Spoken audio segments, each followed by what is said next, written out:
Boa tarde, pessoal. Obrigado pela audiência de todos. Nessa tarde de quinta-feira fria aqui em São Paulo, mais ensolarada, e para discutir um tema bem comum nos dias de hoje, infelizmente, no meio dessa pandemia de Covid-19, com várias alterações na legislação e tudo mais, e a gente quer fazer um bate-papo leve, né? A proposta do Talk Break é um bate-papo leve com o meu amigo, meu colega aí de anos de exercício da advocacia, cliente de outras empresas e com grande experiência em, em gestão de departamento jurídico e tudo mais. Acho que não preciso, dispensa a apresentação, vou falar do Thiago mais para frente. E meu nome é Maurício Tanabe, vou ser hoje o host de vocês nesse Talk Break, que vai levar 45, 50 minutos de aspectos práticos, o foco nosso é aspectos práticos, deixar um pouquinho, né, o legalês de lado, e trazer alguma experiência, casos, dúvidas, intrigas durante a implementação, tanto da MP 927 como da MP 936, né? A gente tem uma agenda curta, vou falar um pouquinho rapidamente, né? Depois da apresentação do meu convidado, Thiago, falar rapidamente sobre a MP 927 e 936 para todo mundo ficar na mesma página.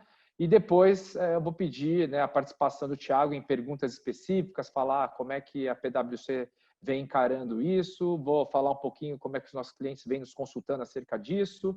E gostaria agora, então, de passar a palavra para o meu convidado, Thiago, para ele poder se apresentar, falar um pouquinho, né, da PwC e tudo mais. Thiago. Tanabe, boa tarde pessoal, boa tarde a todo mundo que agradeço aí a participação de todos. Espero poder aí contribuir um pouco para a gente esclarecer algumas dúvidas aí de tudo que vem acontecendo. Como o Tanabe comentou, Tanabe é muito gentil, obrigado pela apresentação, Tanabe. A gente já tem aí um contato profissional aí de mais de 12 anos, já trabalhamos juntos na empresa, ele agora é meu cliente também, eu sou cliente dele, na verdade, e ele nos ajuda bastante aí está nos ajudando bastante nessa jornada, nessa caminhada, porque não está sendo fácil, não só pela questão da pandemia, que é muito complicada, não só no Brasil, mas no mundo inteiro, todo mundo está vendo, todos nós estamos vendo o que vem acontecendo aí no mundo, e como que a gente está colocando em prática todas essas alterações que ocorreram na legislação trabalhista brasileira com essas MPs e com todas as edições de publicações de decretos municipais, estaduais, federais. Tudo isso tem sido acompanhado no dia a dia por nós e estamos aqui para ajudar e para esclarecer e para trocar um pouco de experiência com tudo isso, com toda essa, como chama, pandemia, confusão que vem acontecendo aí no Brasil e no mundo, tá? Bom, mais uma vez, Tanabe, obrigado pelo convite, obrigado ao Campus Melo, que também é um grande parceiro da PwC, não só na área trabalhista, mas em algumas outras áreas aí do direito e tal. Eu queria só dar um overview para vocês, para quem não conhece a PwC, né? Eu sou o Thiago, diretor jurídico e regulatório da PwC. Estou aqui há cerca de 5 para 6 anos. Está sendo uma experiência muito enriquecedora, uma empresa muito grande, não só no Brasil como no mundo. Tem alguns números aqui para você. A PwC é líder mundial na prática de auditoria, é uma das Big Four do mercado, né? Ela, além da auditoria, a gente tem a prática de consultoria e de imposto tax, né, que são as 3 grandes áreas, os 3 grandes pilares de negócio da PwC. E além dessas 3 áreas, a gente também tem a área de back-office dentro da nossa estrutura, que é uma área também que a gente fez toda essa avaliação de tudo que vem acontecendo vis-à-vis as medidas provisórias, a 927 e a 936. Nós estamos a PwC está há 105 anos no Brasil, é uma empresa sólida, uma empresa que já tem vasta domínio e conhecimento do mercado brasileiro nessas áreas. estamos em mais de 150 países, com cerca de 200 mil funcionários nesses 150 países. Especificamente no Brasil, como eu comentei, 105 anos, com 4.200 funcionários, 17 escritórios no Brasil inteiro, sendo São Paulo, outros no interior de São Paulo, Rio de Janeiro, Bahia, Paraná, Rio Grande do Sul. Ou seja, a gente tem uma capilaridade muito grande dentro do Brasil, a gente atende o Brasil inteiro. E eu imagino, depois eu vou ver a lista dos participantes também, que o pessoal vai me enviar, que muitos de vocês sejam clientes nossos. A gente tem como matriz aqui, como um dos pilares, a qualidade dos nossos serviços também. Entendo que a gente vem prestando para a sociedade um bom serviço para os clientes. Então, eu só queria dar essas palavras aí, muito mais institucionais da Price, para vocês conhecerem, para quem não conhecia, para quem conhecia, para quem já conhecia, também ter um pouco mais de saber o que a gente vem fazendo, como é que a gente está no Brasil, como a gente está posicionado nessas áreas, nessas linhas de negócio, de auditoria, de consultoria, de impostos, e aí deixar com o Tanabe para ele voltar aí com o nosso bate-papo, porque assim, eu gostei muito do modelo, que a gente não vai ficar muito preso. Tem 1 ou 2 slides como referência, mas a gente não vai ficar preso a isso, não mostrando nada, mas a gente quer mais trocar informação e passar para vocês a nossa experiência aí desses quase 3 meses, ou 3 meses de estado de calamidade no Brasil, pandemia e tudo que influenciou aí as nossas decisões aí, como firma, como empresa e com o auxílio do Campus Mello. Obrigado, Thiago. Obrigado por voltar a falar. Obrigado pela apresentação, né? Nós aqui estamos vivendo um momento único. Acho que isso é o mais importante para quem está ouvindo. Ninguém passou por uma realidade tão drástica como a que nós estamos vivendo hoje, sabe? Ninguém passou por uma pandemia como essa, um regime de quarentena tão rigoroso, sabe? As notícias que nós temos é de um passado muito distante. As últimas pandemias, seja do Ebola, seja do SARS, eles não chegaram nem perto do que nós estamos convivendo atualmente. O nível de isolamento foi mínimo, né, para essas outras doenças. Hoje nós estamos realmente vivendo, né, um enfrentamento, uma reinvenção, né, de como a sociedade deve conviver.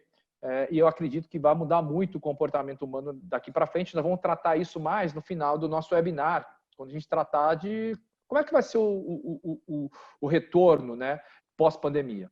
Mas eu queria colocar todo mundo na mesma página, então eu trouxe um slide, né, de cenários. Hoje nós estamos com quase 420 mil casos confirmados no Brasil e nós temos quase 26 mil mortes, concentradas sempre no estado de São Paulo, o estado da federação que é mais populoso, portanto, a concentração acaba favorecendo, né, a contaminação das pessoas.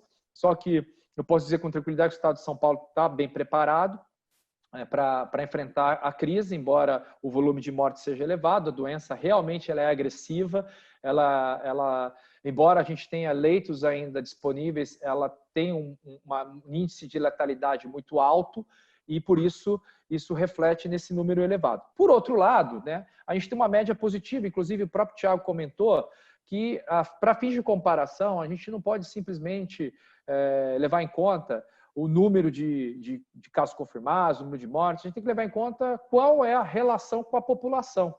E nisso, o Brasil está bem posicionado. Ele está atualmente na 15ª posição, ou seja, tem 12,9 mortes por milhão de habitantes. Ou seja, a gente tem aí outros países, a Espanha e a Itália estão liderando esse quadro. Por quê? Porque eles têm um nível de mortes muito maior para uma população muito menor. Tem uma série de fatores que influenciam positivamente nesse número, mas a gente tem que trazer alguma informação para vocês também de que a situação ela é crítica, ela gera sim um cuidado especial, mas ela também não é tão desesperadora a ponto de tomarmos medidas tão drásticas. E nessa linha, nós estamos vendo aí que a partir já da segunda-feira, no dia 1º de junho, os governos do Estado e governo federal, né, estão se alinhando, né, para começar as medidas de reabertura do comércio. Tá?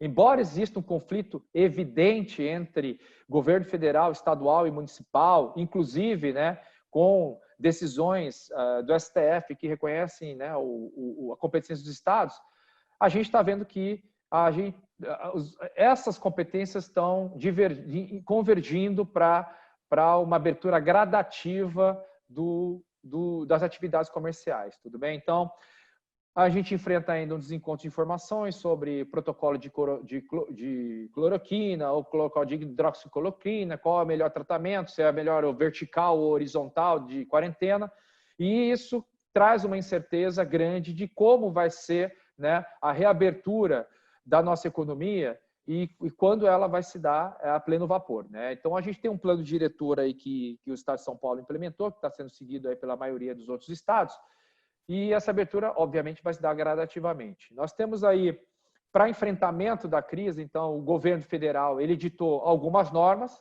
e ele separou a população de empregados da população dos desempregados. Então, falando um pouquinho dos desempregados ou os informais, ele criou um benefício emergencial de R$600, né? Criou restrições para distribuição de valor. Não sei se você se recorda, ele começaria com 300, daí aumentou tudo, decidiu se passar por 600.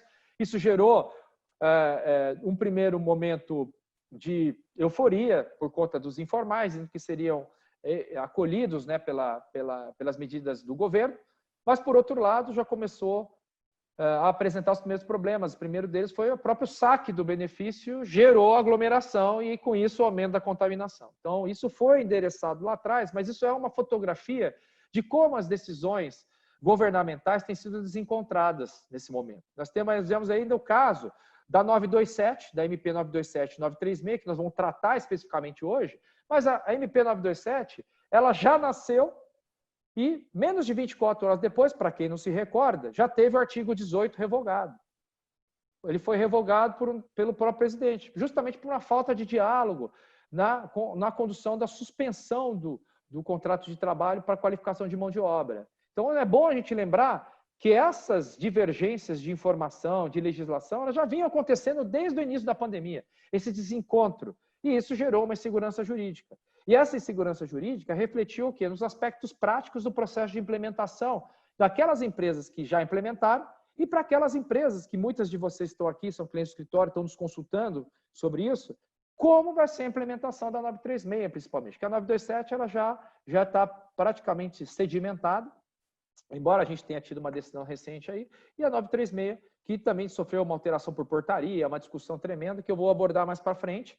Queria passar por outro slide para falar rapidamente da 927. A 927 trouxe hipóteses de antecipação de férias individuais, antecipação de férias coletivas, a antecipação dos feriados. Muitas empresas adotaram, né? Pegaram todos os feriados não religiosos, anteciparam para agora, que eram 9 no total, anteciparam. O Estado de São Paulo fez isso, foi uma confusão danada. E aí a gente vai endereçar isso também, uma pergunta prática para o meu amigo Tiago, que está aqui para ser bombardeado. Por favor, todas as perguntas para o Tiago, não para mim, tá? Para ele. A gente teve essa questão do banco de horas de 18 meses, que várias empresas estão implementando de maneira equivocada, com um entendimento equivocado da norma. Eu vou ter que esclarecer alguns pontos práticos sobre isso também. A questão do teletrabalho, que é o home office, como as empresas implementaram, como foram endereçados isso, e como a PwC, qual o racional da PwC, que ela adotou para isso, como ela está enxergando isso, como que ela está medindo isso, como vai ficar isso depois da Covid. Eu acho que isso é o mais interessante. A suspensão de medidas administrativas de segurança no trabalho, a proibição, por exemplo, num primeiro momento, do fiscal do trabalho autuar, depois agora isso foi suspenso.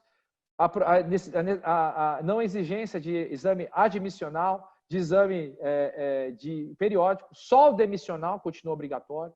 Então, se a gente contrata uma pessoa, e aí tem um aspecto prático, fui fazer o exame, ele deu Covid positivo. Posso fazer Covid? Tem que contratar a pessoa? Não tem que contratar a pessoa? O que eu faço numa situação dessa? Aspectos práticos que eu vou endereçar para vocês também.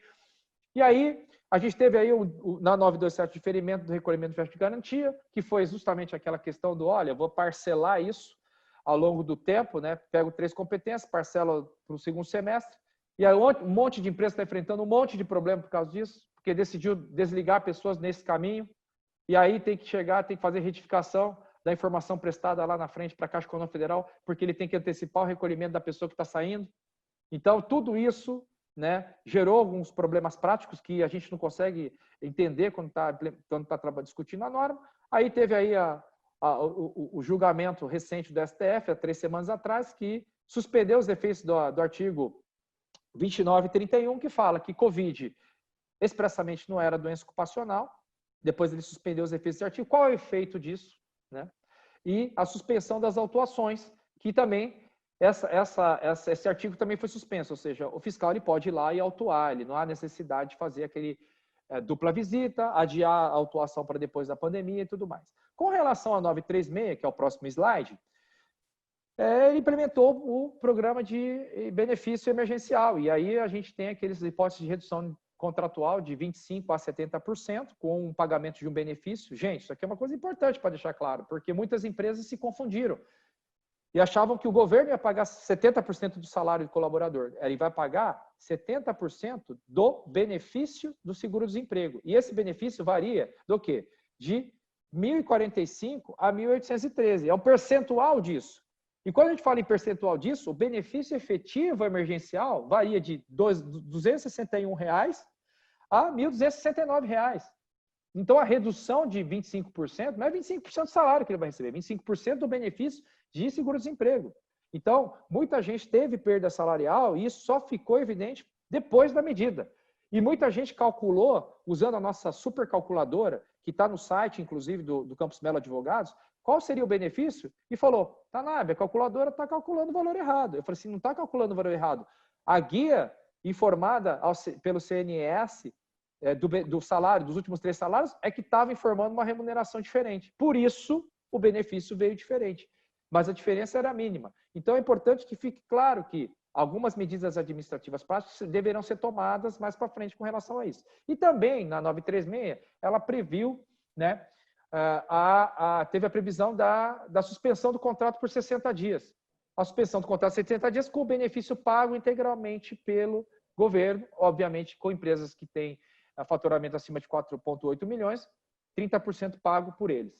Todo o aspecto prático de negociação com o sindicato, de comunicação com o sindicato, de comunicação e informação no site, também é um trabalho gigantesco que deve ser conduzido pelas empresas. A gente vai tratar esse assunto com o Thiago. O Thiago vai ser bombardeado de questões aí, né? E aí eu gostaria, então, de chamar o nosso convidado agora para responder os primeiros questionamentos. Então, a gente pode fechar aqui a apresentação, né? E aí eu queria, primeiro, um overview, né, Thiago? A gente trabalhou junto, madrugadas, conferências calls intermináveis até hoje, trabalhando sábado e domingo, né? Dia das Mães, no almoço do Dia das Mães aqui, reunido. Thiago me liga, fala, tô com um problema aqui, temos que endereçar isso porque o comunicado sai amanhã e tudo mais. Mas, Thiago, eu acho que a Price, ela mostrou um comportamento muito maduro, mesmo diante de tantas incertezas, de tantos problemas que a gente acabou enfrentando, mas eu pude fazer uma comparação com o comportamento adotado por outros clientes e pelo nível de pergunta que chegou para a gente durante esse período. E é indiscutível que a Price, com 4.200 colaboradores, colocando um pessoal assim maciçamente em regime de home office, maciçamente em reduções de jornada de trabalho, alguns casos de suspensão, com negociações sindicais das mais diversas em todo o território nacional e tudo mais. Queria que você contasse um pouquinho, né, dá um overview para a galera, como é que a gente pode, como é que a Price endereçou isso desde o começo, quando começou lá em Wuhan, na China, falar, olha, a gente tem um problema aqui que pode se tornar uma pandemia. Como a Price abordou isso? Então, Tanabe, obrigado aí novamente por passar a bola aqui para mim. Isso a gente vai dividir em duas etapas, né? Eu penso, primeiro, a questão do que a gente fez internamente e depois externamente com todas essas negociações. Bom, a gente, que nem com você comentou, bom, tem um problema em Wuhan, todo mundo estava ouvindo, mas estava em Wuhan, estava na China, estava lá, bom, foi para a Europa, chegou. Sabíamos que ia chegar aqui no Brasil alguma hora e chegou. Chegou ali pelo começo, meio de fevereiro. O que nós fizemos? Hoje, completam os 3 meses que nós criamos o Comitê de Gestão de Crise da Covid-19. Implementamos dia 28 de fevereiro o comitê. O comitê tem reuniões diárias para tratar de todos os assuntos que estão envolvidos, mas o comitê é mais para também deixar os nossos colaboradores informados de tudo que está acontecendo e de tudo que a gente vem fazendo em relação ao ambiente PwC, não só PwC interno, mas com clientes também. Então, o comitê nosso aqui, ele é composto pela minha área, pelo jurídico, pela RH, pela área de operações, pela área de segurança da informação e pela área de risco, porque sempre envolve algum risco aí eventualmente de decisões que a gente está tomando. E também uma área muito importante é a área de comunicação interna, que é vital também para a gente saber endereçar as questões. Falando da área de comunicação interna, nesses 3 meses, nós enviamos para a população PwC, para os colaboradores, mais de 130 comunicados, dos mais diversos, seja de informação de antecipação de feriado, seja de comunicação de como as coisas estão acontecendo no mundo, seja de comunicado chamando para pesquisas, que eu vou falar, seja de comunicados para...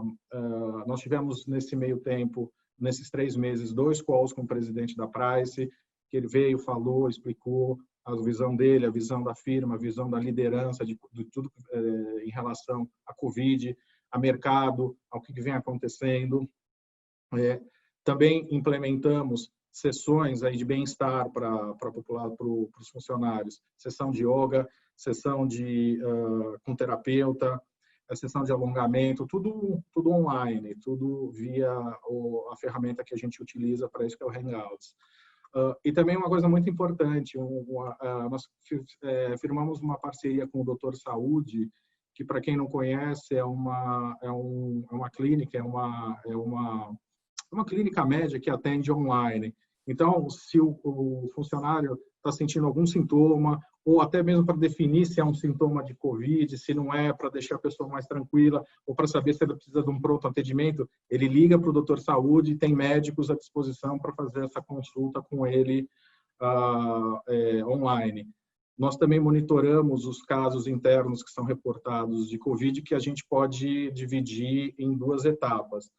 Aí, antes do primeiro mês de quarentena, qualquer caso que era reportado, a gente entrava em contato também com as pessoas que trabalhavam ao redor desse profissional para informar, olha, teve uma pessoa da sua região de trabalho, aí do seu entorno, que teve o caso, então é bom você também ficar de quarentena. E após 1 mês de home office, a gente continuou monitorando e a gente só envia também para as outras pessoas que tiveram, para a pessoa que teve esse caso, perguntando se ela teve no escritório, se ela não teve, porque assim, o escritório está aqui, ele não está sendo utilizado, sim, ele tá aberto, mas é só para se você precisa vir fazer alguma coisa muito urgente, se ficou algum papel aqui, se você precisa atender alguma coisa que você não pode fazer de casa. Então, nós estamos com 99,9% dos nossos funcionários em casa, trabalhando de casa, e isso graças a todo esse esforço que a gente fez de movimento de escritório para casa e com toda essa comunicação. Eu te comentava as pesquisas, a gente soltou pesquisa, a gente fez pesquisa de clima para saber como que a pessoa estava, como que o funcionário estava se sentindo nesse período, que é muito importante, porque para muitas pessoas pode ter mexido. Os indicadores foram bons. E também estamos fazendo agora, já fizemos 2 pesquisas para a volta, para como será a volta, como a pessoa se sente na volta, os questionários são se sentem seguros ou não, se eles... a gente coloca se ele está no grupo de risco ou não, se ele precisa cuidar de criança, se ele tem alguma restrição de transporte público, se ele utiliza o veículo para vir. Então, assim, tudo isso já está dentro dessas pesquisas, dentro do comitê, já está mapeado. Então, tanto porque a gente fez em relação às medidas provisórias e também agora para a volta. A gente já tem um plano de volta, que aí vai depender muito. Como nós estamos temos 17 escritórios, como eu comentei, em vários estados, e como você bem colocou, que o Supremo deu a prerrogativa para governadores e prefeitos falarem ou decidirem sobre o que vai acontecer, a gente vê aqui por São Paulo, nos seus estados e nos seus municípios, a gente aguarda, e o comitê também monitora diariamente decretos municipais, estaduais e federais. Então, a gente está esperando agora para São Paulo o que o Bruno Covas vai falar em relação... A gente já tem um macro, A gente tem um macro para voto. Agora a gente precisa ir para o específico para saber o que a gente vai precisar fazer para cada escritório nosso. Então, assim, você vê, são 90 dias aí de reuniões diárias e muito importantes, muito enriquecedoras. A gente não deixa de fazer porque sempre, mesmo que não tenha uma pauta de alguma coisa que não aconteceu naquele dia, de um dia para o outro, a gente tem alguma ideia, a gente tem alguma coisa que fala, tem uma pesquisa, tem um benchmarking que a gente coloca para discutir dentro do comitê. E, assim, você vê pelo número de comunicados, 130 comunicados aí é bastante coisa. Então, o comitê é muito ativo e está aí para isso, para ajudar o funcionário, o colaborador, no que precisar e dar a diretriz correta, o que a gente entende como correto, e entendo que a gente vem acertando bastante nessas comunicações. Legal, Thiago, legal. Eu queria ser um pouco mais específico, então, eu acho que está todo mundo curioso, né? Como é que foi? Foi muito difícil você colocar 4.200 pessoas em regime de home office? Vocês encontraram alguma dificuldade nesse aspecto? Por que Na verdade, você acha que foi fácil, não foi? Tem procedimento? A gente já, a PwC, eu entendo que a gente está a gente tá na vanguarda na questão de comunicação, de telecomunicação e na era digital. Então, assim, todos os nossos colaboradores têm o seu laptop, já têm o acesso às ferramentas digitais de qualquer lugar que ele esteja. E a questão do home office não foi complicada, colocar as pessoas em casa não foi tão complicada, porque a gente já adotava, a PwC, por política, já tinha ou já tem que a gente chama de flex time. Então, eventualmente, 1 ou 2 vezes por semana, que não é o home office tradicional, o colaborador já poderia trabalhar de casa. A gente já tinha essa cultura da flexibilidade de horário e de trabalho remoto das pessoas. Então, assim, do dia para a noite, a gente entrou efetivamente em regime de teletrabalho, de home office, ou de flex, que a gente chama, em 17/3. Então, e foi assim, foi do dia para a noite, as pessoas foram, nós não tivemos nenhum, vamos usar um português, nenhum trauma com relação a isso. Foi uma passagem bem tranquila do escritório para a casa das pessoas. Legal, Thiago. A gente trabalhou num projeto junto, e isso foi muito extenso, já virando agora a chave, gente, para aquilo que acho que é o mais importante aqui do nosso talk break, ou talk show com o Thiago. A gente fez um projeto grande e fomos muito consultados aqui no nosso escritório das alternativas trazidas pela MP 936. E a PwC foi uma das primeiras empresas a nos consultar sobre isso, para estruturar um plano de redução de jornada de trabalho, observando todas as oportunidades trazidas pela MP. Inclusive, ela teve um planejamento de quase 1 mês antes de tomar a decisão de reduzir salários, porque a contingente de pessoas foi muito grande. Então, eu queria, Thiago, rapidamente te dirigir uma pergunta. Qual foi o planejamento, qual foi o critério para essa suspensão, essa redução de jornada de trabalho? Qual foi o trabalho que vocês internamente desenvolveram junto conosco, né, que a gente trabalhou tanto nas minutas de acordo individual, como minutas de acordo coletivo, nas comunicações? Então, queria que você, em resumo, sumarizasse esse trabalho que demorou muito tempo, mas foi um trabalho de sucesso, que hoje nós estamos com um contingente muito grande de pessoas em redução, certo? Sim, estamos. Não, então, eu costumo brincar que a madrugada de 1º de abril para 2 de abril não foi das mais tranquilas, porque foi quando saiu a MP 936, e aí a gente começou a entender o que seria e o que viria pela frente. Eu costumo brincar que lá no dia 2 de abril, eu tinha uma montanha para escalar, a gente precisava chegar lá em cima.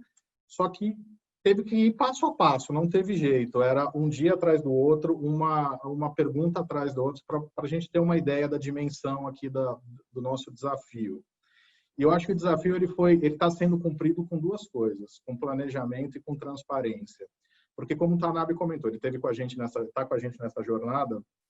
A gente começou a pensar, porque a gente precisava se preparar, mas isso, a decisão mesmo, ela só veio no final de abril, mas nós já estávamos com tudo pronto. Por quê? Porque você não sabia, a gente até hoje não sabe onde vai chegar a quarentena, a pandemia, a retração da economia.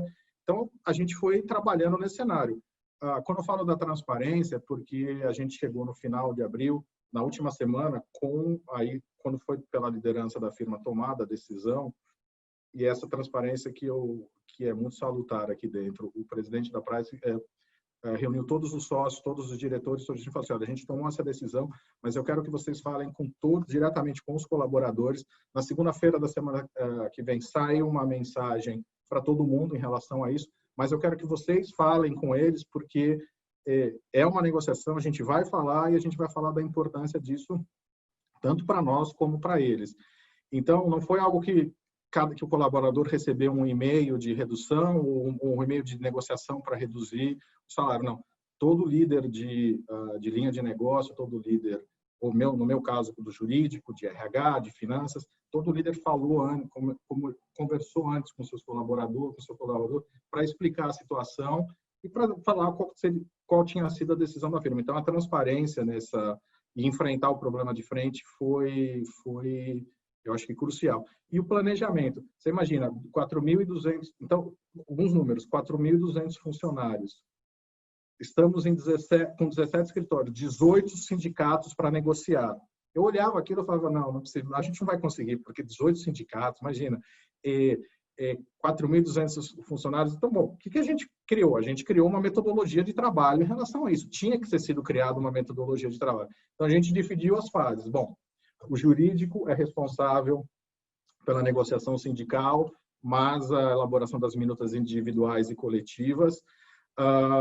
O RH é a interface do negócio com o jurídico. O RH é também muito importante nessa hora. Então, toda a necessidade que o negócio precisava para...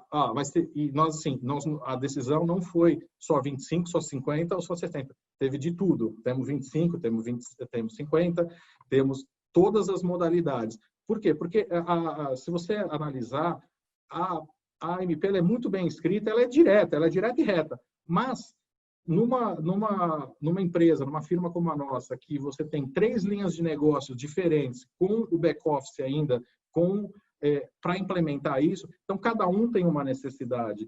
Tanto que, entre esse mês, tinha uma hora que a gente via que estava respondendo a mesma pergunta. Números, novamente, nós criamos um Q&A, uma FAQ, que a gente chama internamente, né? Perguntas e respostas, que começou lá no meio de abril com 20, porque eram as mais recorrentes, com 28 perguntas, hoje nós estamos com mais de 50. Então, tudo sobre a 936. Tudo sobre o que fazer, o que não pode fazer. Então, a gente dividiu, fez esse planejamento jurídico, RH, e outra área muito importante, de operações. Por quê? Porque operações vai ser a área que vai processar a folha, vai refletir toda essa modificação o Ministério da Economia para que o colaborador receba esse auxílio já mencionado pelo TANAB.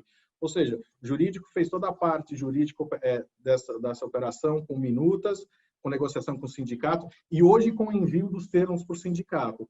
O RH foi a interface para saber tudo que a ansiedade, para conter também a ansiedade de todas as linhas de negócio, para entender a necessidade, para nos trazer isso e para discutir. Tanto que nós temos ainda, além do Comitê de Gestão de Crise, nós temos um comitê, nós, Campos Melo e RH, que a gente se reúne todo dia, às 1h30 da tarde, para falar, olha, o que aconteceu no sindicato, nesse sindicato, isso, quantos termos foram assinados ontem, o que precisa fazer, precisa colocar alguma coisa a mais no Q&A, alguma coisa nova que está aparecendo.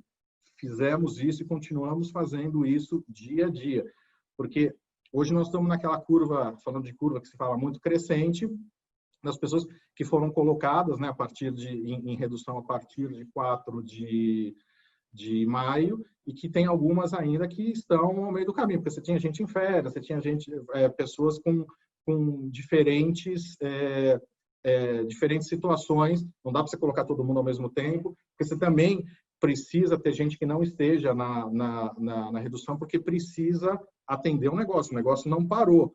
E um detalhe importante, que eu não sei se todos sabem, não se pode fazer hora extra, não que seja, não que a gente incentive, mas como a gente tem um controle eletrônico de pontos, a gente tem que ficar em cima disso para que não se faça hora extra para quem está em redução, porque senão pode ter sanção do Ministério Público do Trabalho, do sindicato. Então, assim, toda essa logística a gente aprendeu bastante, mas assim, quando eu voltava lá naquela madrugada de 1 para 2 de abril, que eu ficava pensando, bom, como é que eu chego lá em cima? A gente está chegando, a gente está indo e as coisas estão acontecendo. E agora já estamos com planejamento para a volta aí, né? Para quando a gente, São Paulo, Rio, quando puder efetivamente voltar.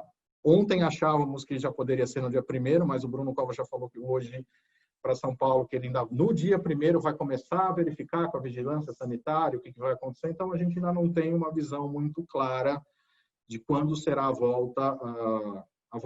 Que hoje em dia também já nem uso mais tanto ao novo normal, porque já não é nem novo e não é nem normal, então é a volta para mim.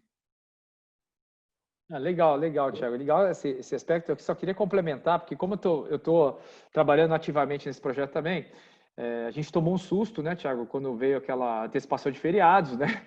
E aí a gente tem um acordo coletivo falando que não podia fazer hora extra, tem antecipação de feriado, e a Price, então, tomou a decisão de aplicar os feriados e para aquelas situações emergenciais, que isso deveria ser compensado no próprio mês. Isso foi uma atitude prática que a Price tomou. A questão do endereçamento de minutas de contratos individuais para 3, 4 mil empregados ao mesmo tempo, feito tudo como um relógio por meio eletrônico, que ele recebe o documento, analisa, dá o de acordo, toda a cobrança por eletrônico, né, Thiago? Ficou faltando essa parte, porque o que a gente fez? Não seria viável e não seria fair, ou não seria justo com nem... É impossível você pedir para pessoas irem para o escritório assinar fisicamente a redução ou suspensão. O que nós fizemos? Nós criamos uma ferramenta que o colaborador, por e-mail, recebe os termos do acordo, dá o aceite gera um e-mail que vai para ele e que vai para recursos humanos com a cláusula de redução, do percentual de redução e dos dias que vai ser efetivada, que serão utilizados na redução. E aí, com essa informação, a área de operações já é disparada também para informar o Ministério da Economia e o jurídico para informar, para enviar esse termo por e-mail, essa cláusula com o nome do funcionário, a qualificação dele, para o sindicato. Perfeito, Isa. A gente sabe que não é nem um pouco amigável, né, a receptividade do sindicato, a gente já apanhou bastante, mas graças a Deus as coisas estão bem encaminhadas, e também a questão, né, do site do Ministério da Economia também, que demorou para entrar no ar, e depois quando entrou ainda tinha alguns problemas, não recebia exportação de dados em massa. Então, isso foi um problema prático que todos os nossos clientes acabaram enfrentando, a própria Price também teve que enfrentar isso, mas no final das contas as coisas acabaram convergindo positivamente, né? Hoje a Price está com um contingente acima de 50%, né, em regime de redução de jornada de trabalho.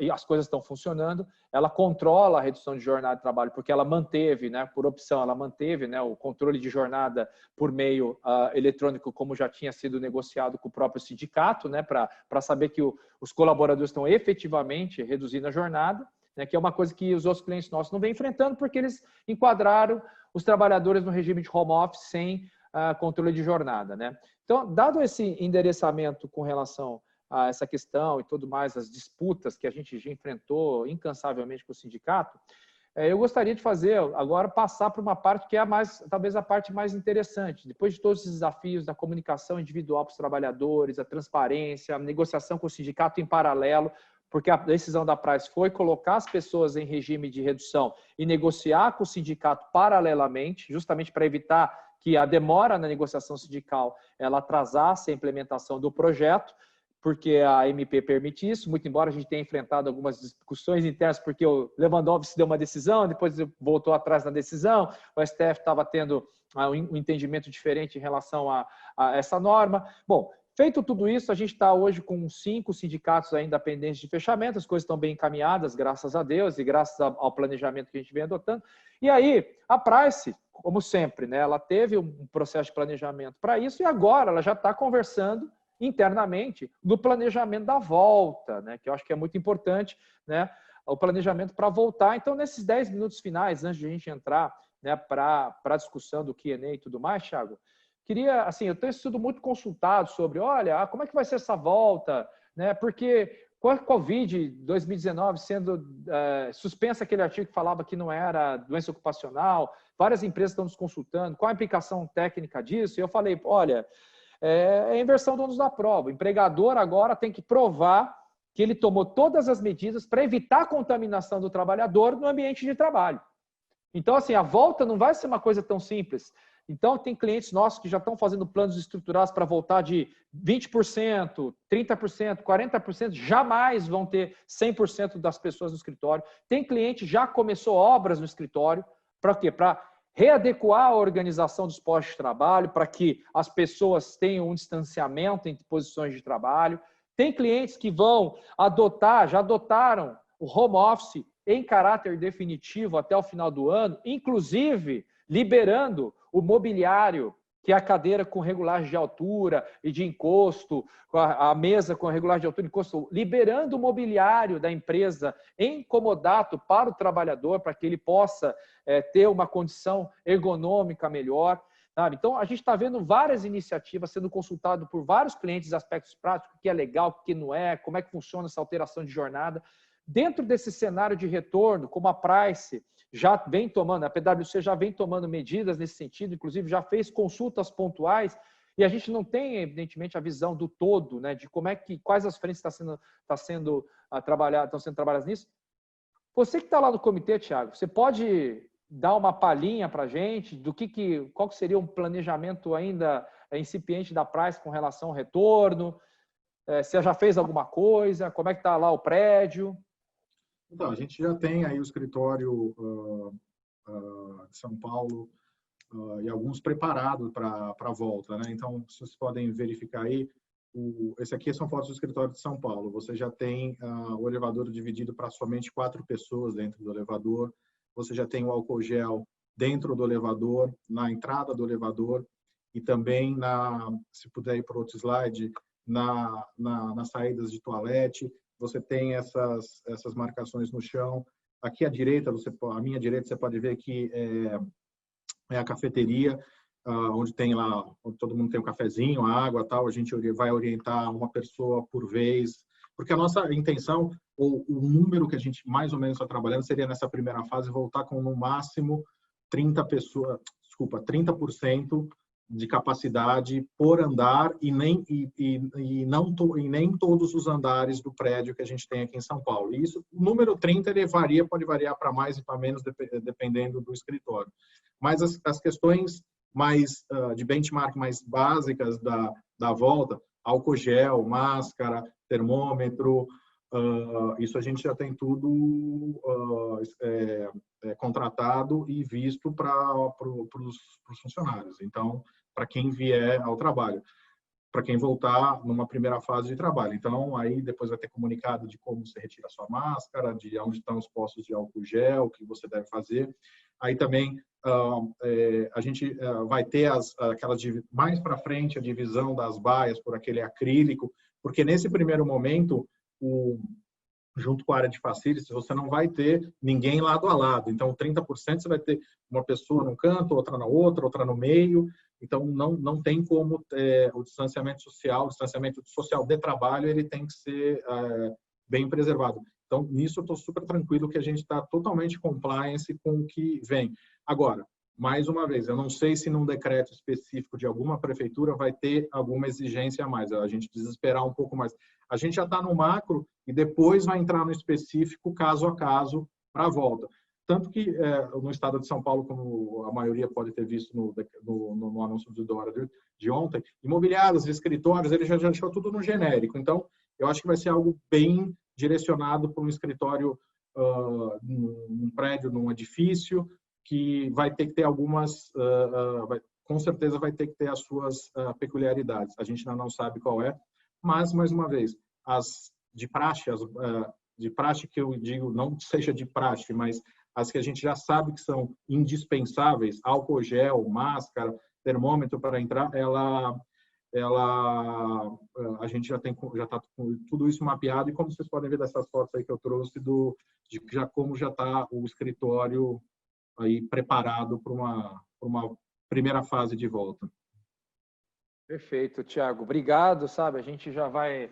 A conversa está excelente, eu ficaria aqui até 6 horas da tarde e tal, 7, se fosse necessário, sabe? Porque é muita informação para falar só em 50 minutos. A gente entende que todo mundo tem uma agenda própria e tudo mais. Então, obrigado por ter compartilhado essas informações com a gente. Acho que é importante a gente dar publicidade, porque esse, sem dúvida alguma, se não é o maior, é um dos maiores projetos que a gente conseguiu implementar no Brasil, de redução de jornada de trabalho, com essa capilaridade gigantesca de trabalhadores espalhados pelo Brasil inteiro, com essa capilaridade imensa de sindicatos para serem negociados simultaneamente. Então, assim, foi um desafio gigante, com zero ruído, com zero reclamações trabalhistas, com zero medidas judiciais contrárias, com zero reclamações dos sindicatos. Acho que o discurso foi muito bom, né? Com relação a isso. E agora eu gostaria, então, Thiago, de abrir, né, para as perguntas que a gente vem recebendo, né? Vamos ver aqui algumas das questões, né? A gente recebeu aqui por via chat, recebeu via WhatsApp, tem todos os canais aqui. Vamos ver aqui.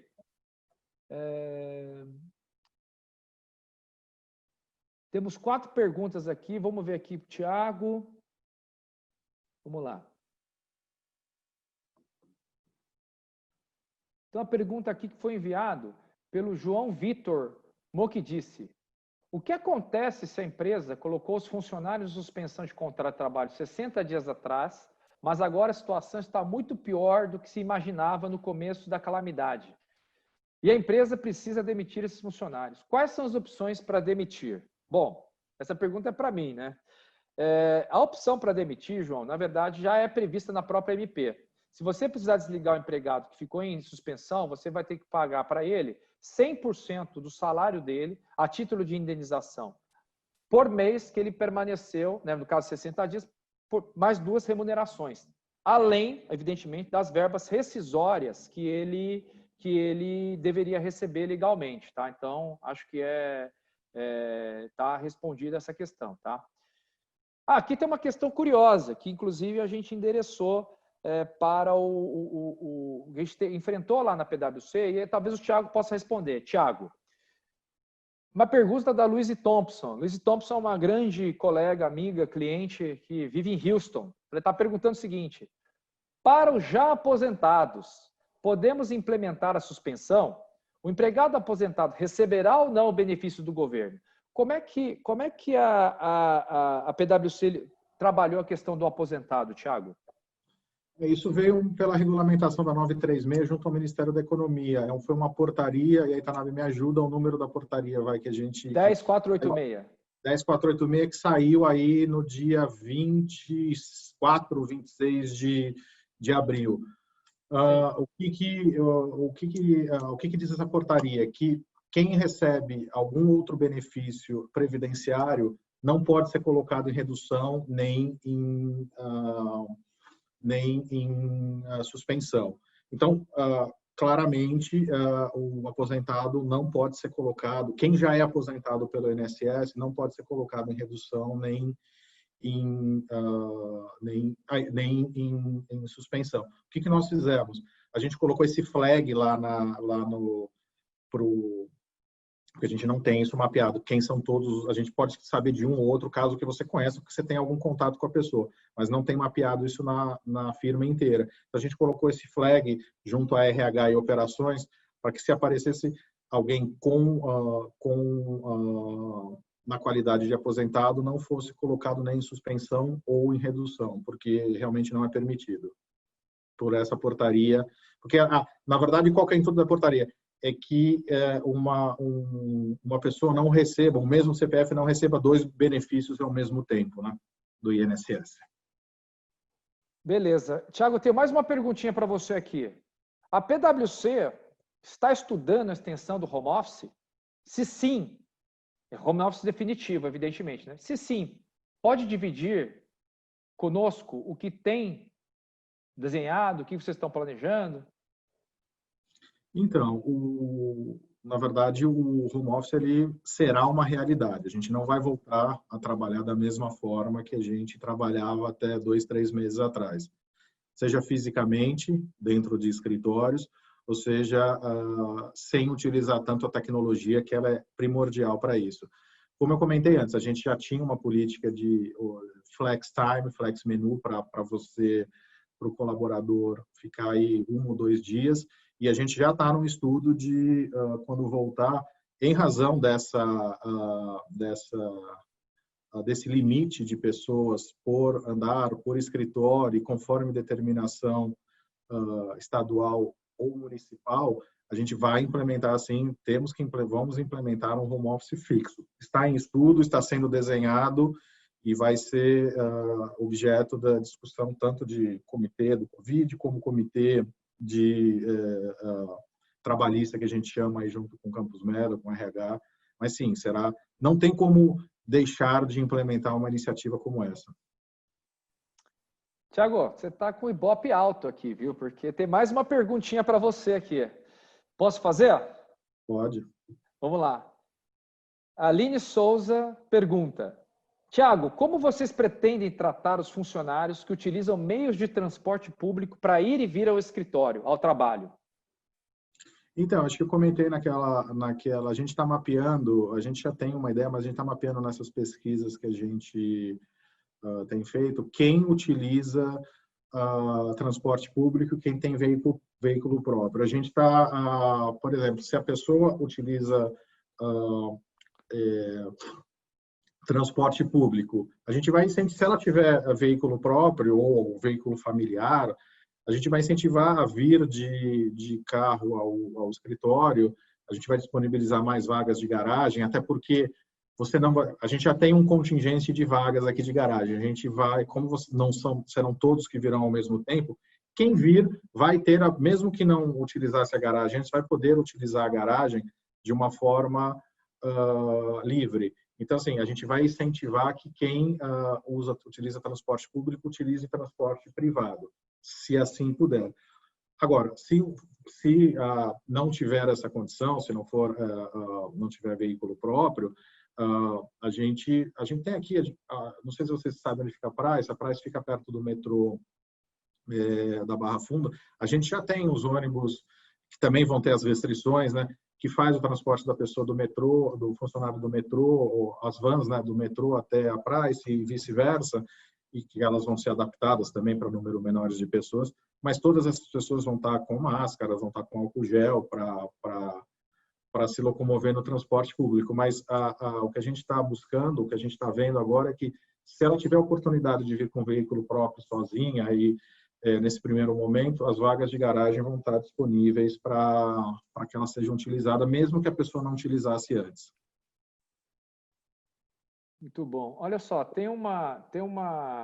o Hudson Bot, ele pediu para colocar a apresentação de novo na tela, mas fiquem tranquilos, porque essa apresentação, gente, ela vai ser compartilhada. Na verdade, essa apresentação só traz algumas informações básicas. Eu acho que nos outros webinars que a gente fez, a gente tem uma apresentação mais completa, que tem até algumas dicas de uma orientação jurídica na apresentação. Essa aqui, ela foi só para colocar todo mundo na mesma página, tá?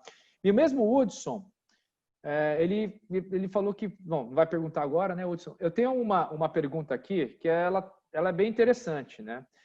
É uma pergunta que fala o seguinte: se a PwC enfrentou alguma reatividade que precisou ser trabalhada, se sim, qual e como? Reatividade no sentido de, olha, o trabalhador falou, olha, eu não concordo com isso, eu não aceito isso. Como a Price lidou trabalhou não dos colaboradores, sabe? Eu tenho como responder isso por alguns clientes ligaram e falaram, olha, o colaborador está se recusando, ele não concorda com a redução. E aí ele perguntou, o que eu posso fazer? Posso aplicar uma sanção? O que eu posso fazer? E aí a gente explicou, né, que olha, só explicar para o colaborador as alternativas. Então, ou antecipa férias, ou deixa ele trabalhando full time, mas coloca tudo em banco de horas negativo. E aí, quando você coloca as outras opções da 927, da MP 927, É lógico que elas são bem piores para o trabalhador em muitos cenários, porque se eu antecipar férias, ele ficar devendo para a empresa, se ele sair em banco de horas negativo, vai ficar devendo para a empresa, então o trabalhador, no final das contas, pesava e falava, olha, é melhor eu ficar com a redução de 25%, que é uma redução, que é uma coisa que é mais fair e mais justa naquele momento que está passando. Mas, Thiago, eu não me lembro, não me recordo de ter nenhuma reatividade por parte do trabalhador. Na verdade, o que eu comentei, acho que é importante o que eu comentei no começo da questão da transparência e do gerente, do diretor, do sócio, conversar com o colaborador antes, isso foi de grande valia. Nós tivemos aí, eu vou falar também muito pela minha área, todas as pessoas que eu conversei, que a gente colocou em redução, aceitaram, conversaram, entenderam, acho que é o momento, sabemos o que está acontecendo aí no mercado. A comunicação antecipada foi muito importante e nós tivemos um ou outro que não tivemos assim dentro da magnitude que a gente tem de reduções no número de reduções de funcionários.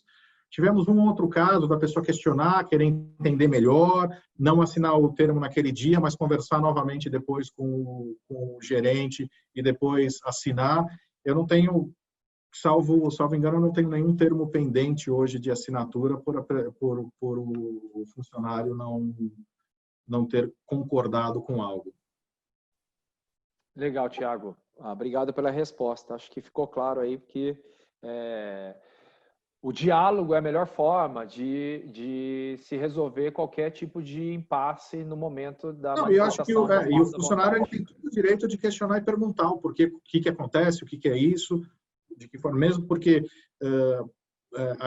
para a gente que está trabalhando nisso é muito fácil, porque você está no dia a dia, você está com a cabeça condicionada, mas a pessoa, ela sabe, o funcionário sabe muito o que está acontecendo aí fora, no mercado, leu, mas não leu, muitos não leram as MPs, não sabem o que está acontecendo. Então, querem algum esclarecimento, e a gente nunca nos furtamos a dar qualquer tipo de esclarecimento para os nossos colaboradores. Eu acho que essa tem muito a ver também com a transparência que a empresa adotou, então não foi nenhuma surpresa para as pessoas que a empresa ia tomar algumas medidas, sempre com o princípio de que é melhor a gente passar juntos por momentos difíceis, esses momentos difíceis, para diminuir, né, e evitar os desligamentos, sabe? Eu queria só também trazer uma frase. O nosso escritório está passando por uma situação muito similar a todos os escritórios de advocacia, todas as empresas. E tem uma frase que eu falo para todos os colaboradores do Campus Melo e para os clientes do Campus Melo, que é uma frase que eu escutei do nosso managing partner. O nome dele é Fábio Campus Melo, ele é fundador do escritório e ele faz lives toda semana sobre a Covid, para saber como é que as pessoas estão, sabe? Para dar o toque humano que é necessário nesse período de pandemia. E ele falou o seguinte, que a gente está fazendo de tudo para sair mais forte dessa pandemia. E sair mais forte dessa pandemia significa sair com todo mundo junto. Então, o escritório está tomando medidas para evitar desligamentos, que eu acho que é o princípio que a Price vem adotando também. E quando você toma esse tipo de medida, os colaboradores eles entendem plenamente que são esforços e sacrifícios tanto por parte da empresa como por parte dos trabalhadores, que para juntos manterem o máximo de postos de trabalho possíveis, que eu acho que essa é a maior intenção, né, da MP, essa é a maior intenção da forma como a Price e os nossos clientes vêm adotando a implementação dessas medidas e, evidentemente, é a forma como a gente sai dessa pandemia mais fortes, que é sair dessa pandemia com o máximo de colaboradores, trabalhadores e empregados possíveis junto com a gente, tá? Eu só queria responder, endereçar a última pergunta antes das considerações finais, que ainda temos um tempinho ainda, da Aline Souza, né, que perguntou, nos casos de dispensa sem justa causa, sem redução de jornada, a empresa pode parcelar o valor da multa do FGTS? Vamos lá. Parcelamento da multa do FGTS de 40%, não tem nenhuma portaria, não tem nenhuma norma expressa para o parcelamento da multa. Tem um parcelamento previsto na MP 927 para o recolhimento da guia completa da folha de pagamento. Mas é possível o parcelamento da multa do FGTS mediante o quê? Mediante negociação sindical, tá? Então, o sindicato vai lá, negocia o parcelamento das multas do FGTS e esse parcelamento a empresa vai fazer, então, esses depósitos paralelos, e só que o empregado vai ter que toda hora receber um documento para poder fazer o levantamento dessa diferença de pagamento ou esperar até o final desse parcelamento para levantar todo o valor da multa. Tudo bem? Então, é importante ter isso concretizado. A gente já fez esse trabalho para algumas empresas para parcelamento da multa do FGTS. Tá? Então, eu queria só agora passar a palavra para o doutor, meu amigo Thiago. Obrigado. Né, para ele fazer as considerações finais e eu faço minhas considerações finais depois dele. Tudo bem? Tanab, mais uma vez, Campos Melo, Tanab, obrigado pelo espaço aí. Espero que quem participou aí do webinar tenha, assim, o tempo, você vê que a gente acabou passando, estou vendo aqui, 12 minutos do planejado, mas poderíamos estar falando até mais, com mais detalhes de algumas outras coisas, mas espero que tenha esclarecido aí as dúvidas que apareceram ou que possa ter ajudado também aí quem eventualmente está pensando ou que decidiu implementar um projeto como esse. Estou à disposição também, acho que aí no final tem o meu telefone, meu e-mail, é só me enviar alguma pergunta que eu estou à disposição para responder. E obrigado para todos que estão aí na live, que participaram e que engrandeceram aí esse nosso bate-papo aí de 1 hora. Tá? Muito obrigado e obrigado, Tanab, novamente. E todo o pessoal do Campus Melo que organizou, o pessoal aqui da Price também de comunicação. Aí, não vou falar o nome de todo mundo, senão eu vou esquecer, mas posso esquecer alguém, mas pessoal de comunicação, pessoal e marketing da Price e do Campus Melo que fez esse evento de uma forma magnífica. Obrigado mesmo. Bom, obrigado, Thiago. Então, agora eu vou para as considerações finais. Gente, olha, é um prazer enorme estar aqui. Para quem já me conhece, já fiz aí inúmeros webinars. Eu adoro falar em público, sou professor, gosto mesmo de falar na Câmara lá do Comércio da Anshan, gosto de falar na Câmara da Noruega, gosto de falar na ASP, gosto de falar aqui no meu espaço, né, que eu posso dizer que é a nossa casa aqui no nossos webinars caseiros do Campus Melo. E agora, né, a gente contou com a Gigante Price, pela colaboração aqui do meu amigo Thiago Real, para compartilhar. A gente fez esse formato novo, acho que é muito mais dinâmico, é muito mais legal a gente fazer como se fosse um bate-papo, contar história, contar casos. Acho que tem números aí que a gente poderia explorar por muitas horas aí. Mas o tempo é curto, a gente tem que respeitar a agenda. Gostamos aí das perguntas muito objetivas, né, que vocês fizeram aqui. E também endereço todos os meus agradecimentos para o time da Price, para o meu time de marketing, pela Camila, pelo Giovanni, pela Juliana, pelo Rui, que está aí nos bastidores para organizar, para ter certeza que nada vai cair, que nada vai dar errado. E esperamos contar com vocês que amanhã, gente, amanhã nós temos outro webinar em parceria com a Price, né, Thiago?